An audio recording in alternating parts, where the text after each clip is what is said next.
guys, it's Holly here. And Lauren Simpson, and I am visiting Holly actually in Tampa, Florida, which is really exciting. Yay! So today we thought we would do a live Q&A for you guys, so feel free to ask any questions while we're on live, and anything to do with nutrition, training, competing, powerlifting, bodybuilding. Yeah, absolutely anything. If you want some research blown at you, let's go for it. It looks like we've got quite a few. Oh, there's so many hey ladies. Hi guys. I'm in Tampa too. Hey, so are we. What have we got here? Coach Mark Carroll. That's a familiar name, eh? What have we got? Who has blonder hair? I think Lauren probably wins that one. It's very similar. Very similar. Yours is much longer than mine. Hey. Okay. Is it possible to gain about 1.5 kilograms of muscle in 4 weeks? Absolutely no. Look, there have been a lot of research studies that have looked at this, and for natural competitors, if we're talking about natural bodybuilders, the most amount of muscle mass that we typically can see with structured, consistent training programs is about 400 to 500 grams of new lean body mass. So it's a slow process. It really is, and it takes time. I think a lot of people kind of give up really quickly, and I think that's why, like fat loss, you get quite quick results. But when it comes to building muscle, it does take. You've got to have have patience. Which is the bigger butt? Holly has a bigger butt.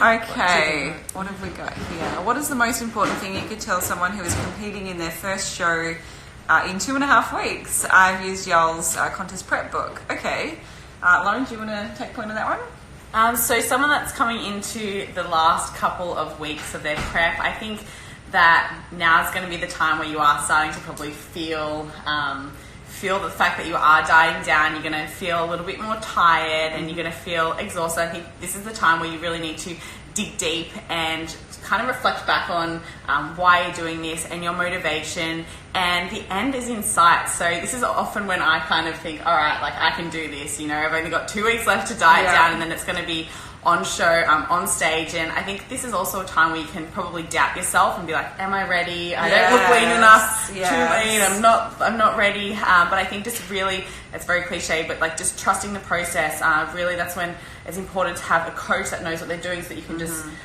listen to them and just follow the plan and get it done. Yeah, I think with regards to strategies, I guess, thinking about like setup, I've seen a lot of really interesting peak week protocols out there. So one of the main things that a lot of people get wrong is kind of dieting all the way into the show. So I hear a lot of people, they're still on really low calories, or they're fluid loading, or they're manipulating their sodium and all these kinds of crazy things. Those protocols don't really have any scientific literature to support them. So certainly in that last peak week, that's the time when you probably should be starting to reintroduce carbohydrates again, and you should be starting to feel a little better, because we're trying to essentially fill out your muscle so that it's no longer flat. And then as regards to your sodium and your water, you want to keep those things relatively stable right through that week.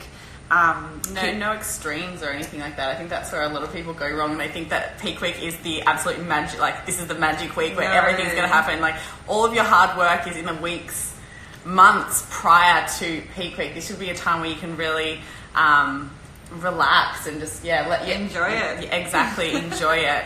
For sure. Okay, that's it. I'm moving to Australia. Well, Lauren lives in Australia. I actually live here in Florida now, so you're split there. Holly, you mentioned that you used to battle disordered eating. What helped you change your relationship with food? Any advice for those stuck in the cycle? Sure, I can share with that. So when I was young, for those of you that don't know, I was a competitive track athlete. I competed for Australia in sprinting, and I had one comment said to me that led to me being anorexic for a very short period of time, and then that went on to like binge eating disorder and bulimia. it's honestly been a big struggle for me to kind of work through that. I've spent a lot of time working with professionals, working on self-development, self-love. I think also as I progressed through my university and college career and started to educate myself about the process of actually what is right, what's the correct way to diet. One of the main game changers for me was understanding the process of metabolic adaptation. So realizing that whilst dieting can obviously help, restriction of calories can help you to lose weight, we can also have positive metabolic adaptation in that you can slowly add calories back in with very minimal weight regain. So that was a big game changer for me in realizing that I don't have to starve myself all the time and feel this restriction. So that was one of the main things. And then just constantly working with some professionals to help kind of work out where that binge eating disorder kind of stems from. So for a lot of us, we use food as a coping mechanism. And when we feel a certain emotion, whether it's stress, anxiety, worry, fear, whatever it is, that can manifest in the way of eating. So trying to redirect the coping mechanism onto something completely different. So coming up with a list of things that I really enjoy. So if I feel stressed or I was feeling worried or if I had anxieties, instead of turning to food as a method of coping and kind of temporarily numbing that feeling of whatever that horrible feeling was, and using food to cope, I would do something else that I really enjoyed so that I no longer had to kind of battle between what was kind of conflicting, because my goal was to be and maintain my weight, but then I would, it was kind of this demonizing self-destructive behavior. Yeah. So just changing the means of coping, I think, was one of the main things. Do you want to answer some of those of yours? Let's see what. Outer glutes. That's a good one. Yeah, so what are some of the best exercises for building outer glutes? So anything sort of hip abduction. I like anything like cable, hip abduction, any band work, abductor machine. And the thing is, when you are trying to build your glutes, I get asked this all the time, like, what is the best workout? What is the best exercise? There is none. There is no specific workout or exercise you can do that's going to be the best for you. Building glutes comes down to variety, implementing different rep ranges, tempos, different methods, exercises, and their variations. So that's why you'll see like a lot of the training that we both would do for glutes does have a lot of variety. Even though I'm hip thrusting at the moment 2-3 times a week, like I use different, like I'll have a heavy day, then I'll have a day where there's higher rep, lighter weight. That's another one. Do you have to lift heavy all the time? Definitely not. So not all my training is heavy. I do a lot of like lighter weight, higher rep stuff, especially with glutes. I find that they're, I think we were talking about this yesterday, sometimes the more moderate to high rep range works better for people. Say if you're someone that's like someone that's like hamstring dominant, I find that my glutes are really firing when it's not as heavy. Yes. So I think the key, I'm exactly the same in that sense. And I think the other thing to consider as well is depending on your level of experience. So when you're just stepping into, resistance style training, you probably won't need a huge amount of volume to help with muscle hypertrophy and growth. But as you become more experienced and you're a more advanced lifter, we probably are going to have to start increasing that training volume over time to see continued hypertrophy. The other thing to think about is the dietary intervention that's kind of going on whilst you're training. A lot of women are, not just pinpointing women, and men, there's men too, but are always in diet mode. So in order to actually build muscle, you need to make sure that you put yourself through a phase of time where you're not in a calorie deficit. You need to be in a calorie surplus. So that means adding calories above your maintenance so that you have potential to actually build and grow your muscle. Yeah, I know that's a scary thing as well. I know really for me, is. like that's always been like a huge thing, like going through a gaining phase, and I think you're so used to dieting down, and everyone thinks that you have to be dieting, but like there are other goals outside of fat loss. And I think if you are serious about making glute gain is serious about building muscle and really changing your body composition and physique, then you need to spend time working on building your calories back up and training in the gym towards this goal, and not always just so focused on fat loss. Absolutely. What else have we got through here? I'm competing and I was curious for my meal prep, should I weigh all my foods raw?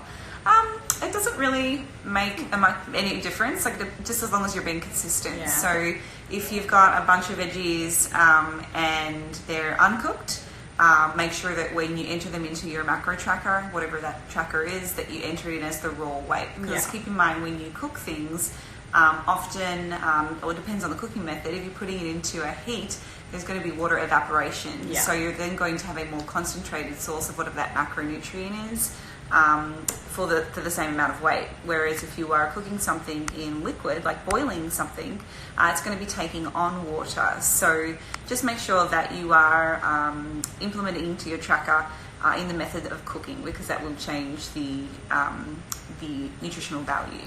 Yeah, I think it comes down to personal preference too. I just have always weighed my stuff cooked, because like I'll cook it in large batches and then I'll just take it out. And I think, again, as you said, just comes down to consistency with tracking. Whichever way you choose, just stick to it across the board.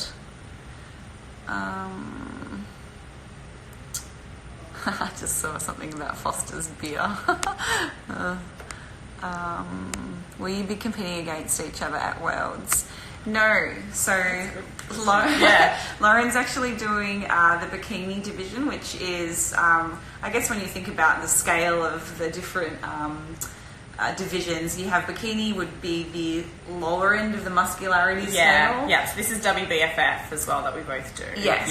Yeah, it is actually, a lot of people from USA are really unfamiliar with this federation, and, the IFBB is really popular here. So if anyone is listening from the USA, you guys should definitely go and check out the WBFF organisation, because it's a lot of fun. Yes. But yeah, I do fitness, which is the next step up so far. So I have a little bit more muscle mass.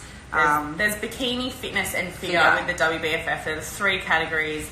Bikini, a little bit of like a softer look. We don't need to have as much muscle mass. We don't need to have those insane, crazy muscle cuts, definition, shreds, whatever you want to call it. And it's more so, based on that overall package, overall look. That really well-developed bikini body shape. Shoulders, small waist, and always like building our lower body. So that's more so just a softer look and less muscle mass. Yeah, we're actually talking about that yesterday. The differences in our dieting strategy and our approach to training depending on the division that you're competing in. So for Lauren, you are probably not going to have to diet quite as aggressive. No. Because you don't need to get down to like having striated glutes or anything like that. Body fat percentage doesn't have to be as low as someone who is doing, say, fitness or figure. Yeah, so it kind of sucks for anyone that's doing the divisions above, because it really, for women, like, it's quite challenging to get that to lean. Drop that, and we were also talking about the differences in our training styles. So I've found that for me to be able to get to the level of muscularity that I need for either figure competition, which is what I previously did, now I'm dropping back into fitness, I've really had to make sure that my training is super structured. I have to track things really consistently just to make sure that I'm on point, because I'm at the point now where I've been training in resistance training for a long time. Yeah. I'm an experienced lifter, so for me to make any more muscle gain, I have to be on point, like all the time, and programming. But for someone that does bikini, you still absolutely have to train frequently, consistently, and have a great routine. But because there isn't that pressure to be so muscular and to be so lean. And I guess so specific in what you're trying to like develop and bring out. So I'm actually very envious of Lauren, because I have a lot of fun in the gym. I love that style of training, but it's super cool that you get to do that. And it does mean that for the general person who is striving to be or to have that bikini body, it can be achievable. You just have to make sure that you've got all those foundations in place to help get you there. And I guess even though like I'm not always following something so structured, there is always still like that element of like progressive overload. Like I'm still making sure like I'm lifting heavy. I'm constantly like trying to get better at what I'm doing. Like I'm in the gym, I'm squatting, where am I at with my squats, where am I at with my deadlift, my hip thrusts, can I do more, am I increasing my reps this week, increasing my weight? So whether it is 100% of a structured program, not always. I do have a lot of structure with my big lifts, so like squat, deadlift, hip thrust, but then the more isolation movements I kind of have a bit more fun with. Yes, definitely. Looks like you've got a cool question there about stubborn fat. Do you want to answer? Okay, so how to tackle stubborn fat around the hips and glutes. So, and what would be the best approach if you saw? Okay, so I guess lower body for a lot of women would be an area where we do store for a lot of people that stubborn body fat.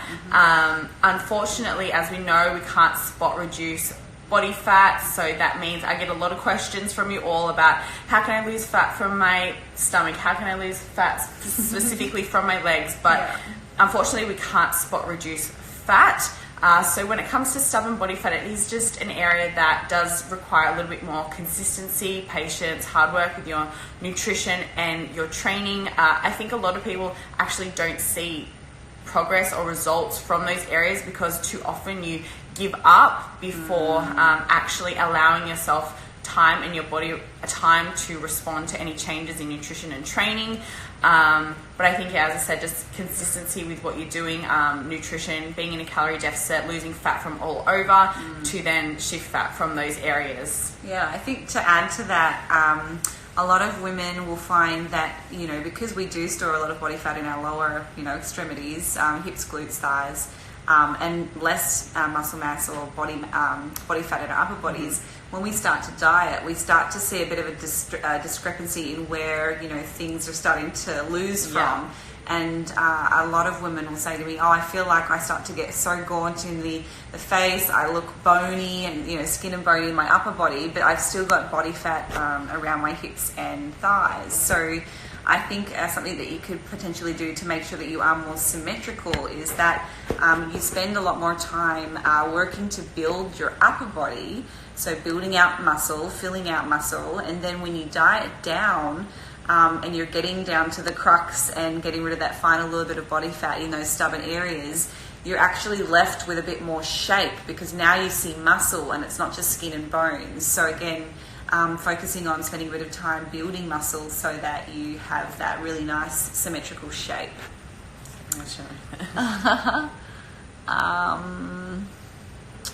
What have we got? I love you both. Thank you for being so awesome. Thank you. Florida, lots of comments. I know. Holly, has powerlifting broadened your core? Oh yeah, a lot of people ask about this. Does it make you like thick and stocky? And how has it improved your body shape? That's a really interesting question. I'm going to answer that this way. So a lot of people that end up being really great, successful powerlifters naturally have quite a thick core. If you think about what's required to execute the strength lifts, you need to have a very well-developed core. So I think naturally those we see that are really doing well in those sports, probably gravitated towards they've just kind of why they're there, because they just have the perfect body shape to actually lift and be really strong. I don't think that my shape has changed at all, to be honest, from doing powerlifting.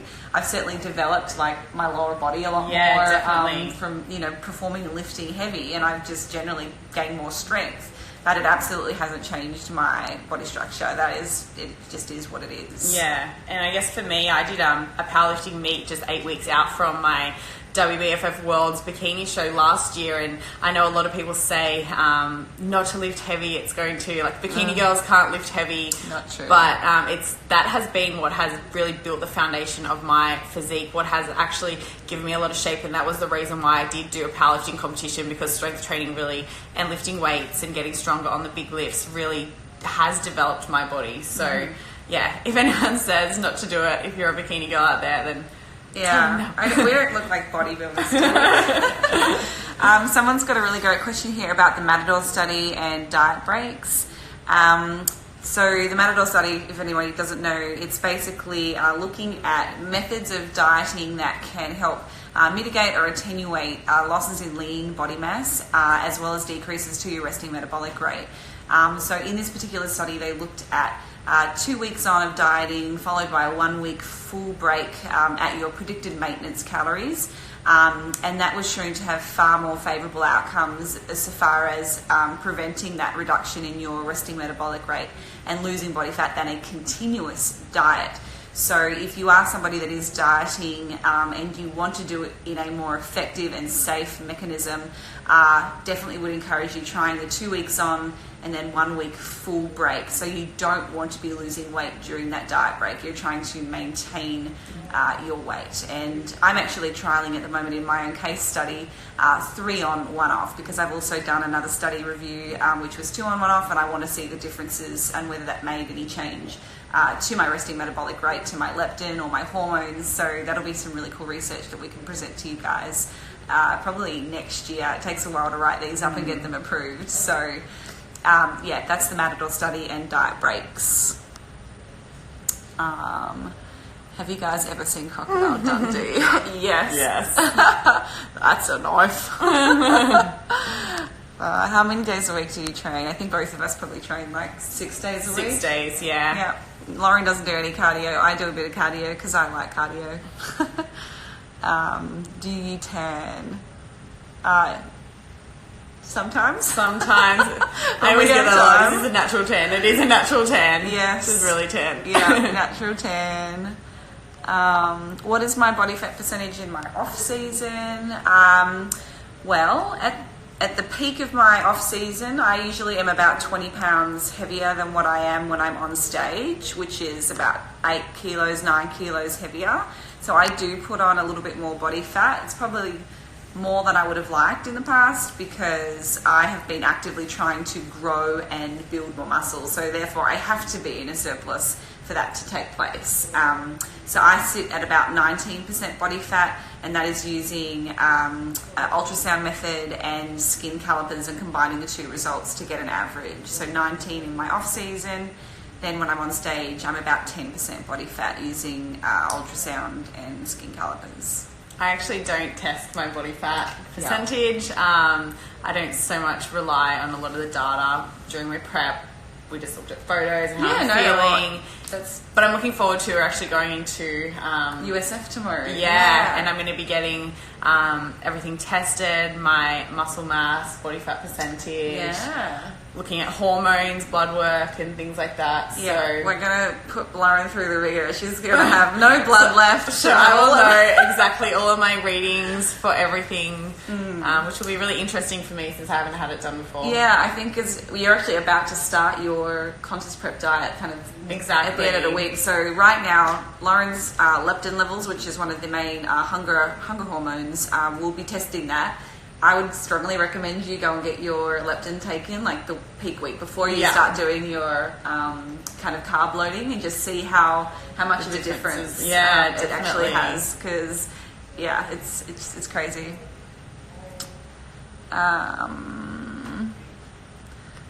I've got a couple of more questions. Do you set an upper limit for sugar intake? That's a really good one. Well, as you know, Lauren and I both do flexible dieting. I've been flexible dieting for about 9 years now. I started when I was 21. I'm 30 now. I don't really look at it too much, to be honest. If I consume 130 grams of sugar one day, other days I might consume only 40. I try to have a really versatile and varied diet. I think it's important to make sure that you are consuming a really good amount of dietary fibre and coming from a variety of food sources. Obviously that helps ensure that you're getting a good range of all the micronutrients that are important for our function and optimal functioning. And then if I have any extra calories left over and I want to have some sugary foods, well then sure. But usually I'm not displacing more important nutrients just so I can have, junk food.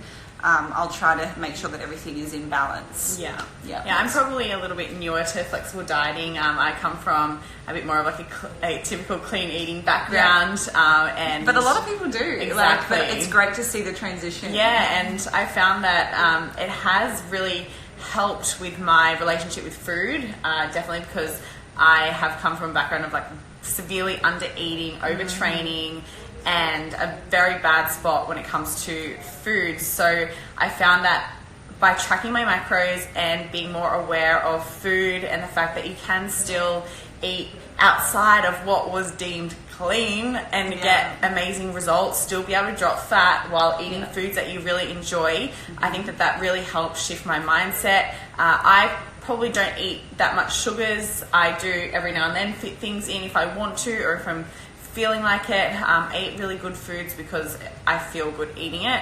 But again, I think flexible dieting has really helped with my relationship with food. It's helped with a lot of knowledge as well around the foods that I can eat. I don't always track year round. There are periods that I go through where I might just more intuitively eat, especially when I travel a lot. But I think that the fact that I have now learnt to track my macros, I know where my body needs to be in terms of like my food intake. I know roughly how much I need to be eating to maintain my weight, or if I need to cut a little bit of weight, or I think if you haven't started tracking and you're not familiar with the process, I would certainly go and check out our stuff. We talk about it all the time. It certainly is a bit of a game changer for a lot of people who are struggling to, get to their ultimate physique goals, because it allows you complete flexibility to consume. If you want to have an alcoholic drink, you can. If you want some ice cream, or if you want to have some nice savory dessert, you can have anything that you like, but it's all got to be within moderation. Hey, James. I've got one more here. Does it make a difference into the time of day that you consume your protein and your carbohydrates to build or to not build? Okay, I will probably answer that one. Yes, so first and foremost, you need to think about the hierarchy of what's actually important. And the number one thing, regardless of your goal, whether you're trying to lose body fat or you're trying to gain muscle, is to make sure that your calories are set accurately for you as an individual. Now, there are plenty of equations out there that you can kind of work this out, but the best way to do it is actually just to track your consumption, work out what your maintenance calories actually are that are holding your weight steady, and then make sure that you set your calories correct. So that's the first thing that you need to do for any goal. Then setting your protein intake would be the second thing on my hierarchy. And then the recommended ranges for optimal lean body mass development, so that you're consuming enough to actually help build lean body mass, is somewhere between 2.2 to 2.9 grams of protein per kilogram of lean body mass. That's not total weight, that's your lean body mass. So it does help to know kind of what your composition is, or take an estimate, and that can help set your protein. Then obviously carbs and fats can be distributed however you please. It's basically what your personal preference is. Exactly. Then you feel good on. Nutrient timing is something that's often brought up and talked about. It is important, but you need to be doing all those other things correctly first. You need to be training consistently, make sure that your program is designed to have progressive overload. All of those things come way ahead of nutrient timing. Yeah. Once you're doing those, and perhaps you're getting to the point where you're a more serious athlete, then you can start to think about protein timing and optimizing your intakes. Exactly. So the research tends to suggest that consuming 4 to 5 bolus protein intakes, so a good amount of protein across the course of the day, has a better outcome for helping to either build muscle if you're going through a building phase, or to maintain that muscle during a diet phase. So there is a phenomenon called the refractory period, which shows that once we stimulate mTOR signaling, which is a process that takes place in our body to stimulate muscle, what happens is once that's initiated and it's stimulated, we can't just keep eating more protein and expecting it to build more muscle. There's about a 3-hour window where once that has been initiated, eating more protein doesn't actually make any more of a difference. So that is why we suggest spreading out your meals, protein-containing meals, by about 3 hours to allow that, that signal to kind of drop back to baseline, and then boom, hit it again with some more protein, and then you can kind of get that uptick again in mTOR signaling and building more muscle. So that's kind of the precedence, I guess, for how much protein and protein timing works. Yes, so if you're trying to maintain your calories, definitely try and hit them, because you do want to minimize metabolic adaptation. As we know, metabolic adaptation is something that happens when we are constantly dieting down, when we are in a calorie deficit. It is these negative effects that do occur on us as we're doing that. So if you do want to minimize it, then definitely increase calories. That's why we always say you can't live in a calorie deficit forever. Yeah, it'll just constantly keep going down and down and down, and then before you know, you'll have to eat nothing to actually maintain your weight. Do either of you have plastic surgery? I have fake boobs. Me too. That's my only plastic surgery. I would like to get Botox because I have some little wrinkles. So that's I'm like too chicken. I probably could. That's the thing that I would probably try, but no, I don't have. I've had my boobs done and I've had my lips done. Yeah, there you go. There's our surgery tips for the day.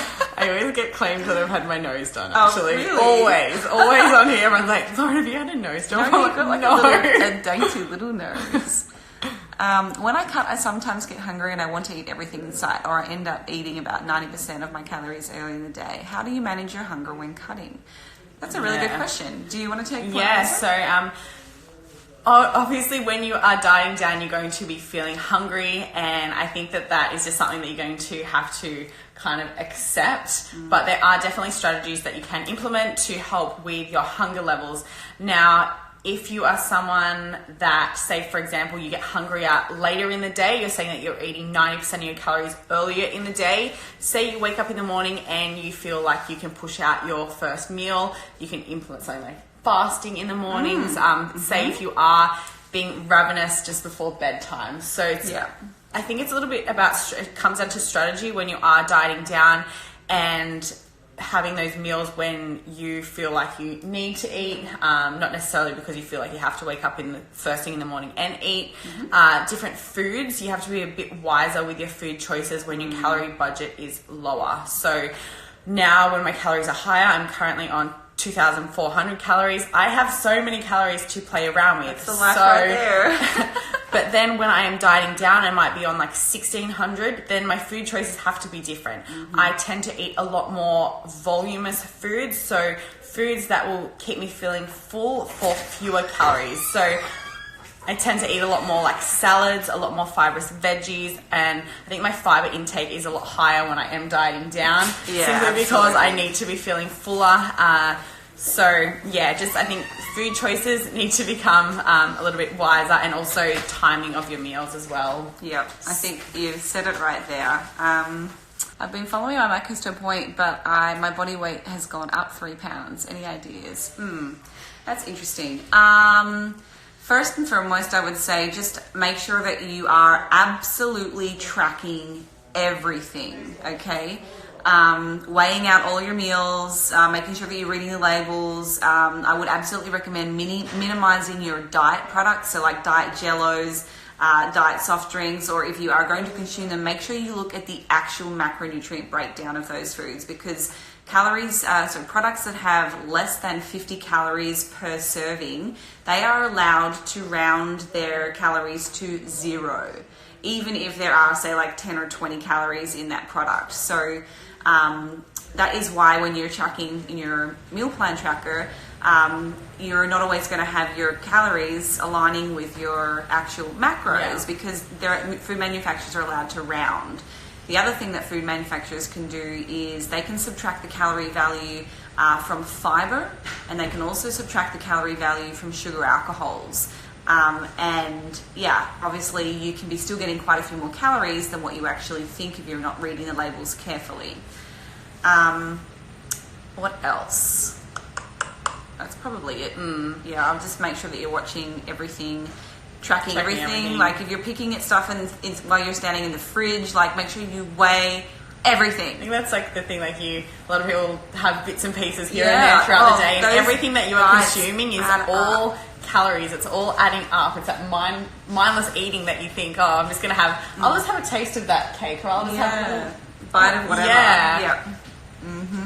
Yes, that would be my tip. Just make sure that you're weighing everything and you're careful with all your diet products. How important is it to progressively increase NEAT and cardio during a diet phase? By the way, absolutely love you both. Okay, so NEAT, non-exercise activity thermogenesis. This is basically the incidental movement that we do throughout the day that's kind of unplanned. Like when we're talking, like you see, I'm very like I move a lot, I fidget. Exactly. So when we start dieting, that absolutely starts to go down. Absolutely. Without you even knowing, I can assure you, you probably move less. You start hoarding food at your office desk because you don't want to get up and go and get some more, whatever your body doesn't want to be burning those calories. It doesn't want to be... Yeah. No, you're trying to conserve. There goes my phone. It died. So, whoops. I didn't know I charged my phone before. So I think it's important to make sure that you're monitoring your activity when you're trying to diet. I think that the best way that you can do that is by tracking steps. I think, Lauren, you do the same thing. Yeah, I've periodized steps throughout my prep. The closer into my shows I get, the closer in, the more that in-depth I want to get with my dieting phase, then my steps will increase. Yeah, it's just a way to track that. It holds you accountable. I think for people that track perhaps their minutes spent doing cardio, so that's fine. Maybe you planned with your coach that you're doing, I don't know, 30-minute walks every other day or whatever it might be. But keep in mind that that's just the amount of activity that you're doing that's planned. Often it's that incidental, neat activity that starts to decrease, and now all of a sudden you're not getting the same calorie burn every day, and that's why you might hit a plateau. So I think it's really important to keep on top of your activity levels. And yes, you're probably going to have to at some point increase your activity levels if you want to keep creating a deficit. Yeah, so you don't always want to be taking away from your food, and cardio or increasing NEAT is something that can help push your body further into a calorie deficit without necessarily wanting to take away food. Personally, when it does get down to like the final couple of weeks, I would probably I would want to do more cardio so that I can keep more food. Yes, me too. I love food. I'm like a cook. My background is food science and nutrition, so yeah, I'm a foodaholic. So the fact that I have to like get down so low, I'm like, no, I'd rather exercise more. Thank you. Yeah, exercise more. Me too. How many more? You got time. Let's just do one more question. We can definitely look at weekly calories as opposed to daily. You can look at your calories as a week, and then you can do things like calories cycling within that. You can have high and low days. As long as your calorie total for the week is the same, there's not going to be any difference. A lot of people tend to do, say, something like lower calorie during the week. So then, say, you can implement something like high calorie days on the weekends if you're someone that likes to go out and go out to restaurants or something like that, and you know that you're going to be consuming more calories on the weekend. Or else you could just have the same calories and just track every single day, and that means whether you're doing either way, looking at it as it's still adding up to be the same weekly target that you are hitting. It all comes down to personal preference and I guess what you are going to adhere to at the end of the day. Yeah, I think being strategic about it, like if you're traveling or you know you have like a lot of stressful things, like forecasting for those type of events and planning to have more calorie and flexibility so that you have more choice when you're eating out, or maybe you have an event and it's a corporate event and you probably need to eat what's being provided, well then, you know, structuring a high day for those types of things. That's certainly how I would do it to make sure that I can be more consistent. The downside is, yes, you have to be more restrictive during the week, so maybe it's not as fun, but hey, at least you can then go out and have a bit of peace of mind knowing that you have there's less chance of you actually exceeding your targets. But just to quickly kind of explain to you how that works. So imagine if you're, let's say you're trying to lose weight and your targets for the day are 1,300, right? So you would times 1,300 by 7 days of the week. That's your total calorie budget for the week. How you distribute those carbohydrates and fats is on you. So obviously protein needs to be consistent. We talked about that before. But yeah, the cycling of carbohydrates and fats, you could have lower days and higher days. It really doesn't matter. It's up to you. Do you want to call it? Yes. I think that's us. Yeah, thank you guys so much for joining into our live. I hope that you enjoyed it. I hope that you learned something. Thanks guys. And if you're not already following Holly, make sure that you do. What's your Instagram? At Holly Baxter. At Holly T Baxter. Thank you.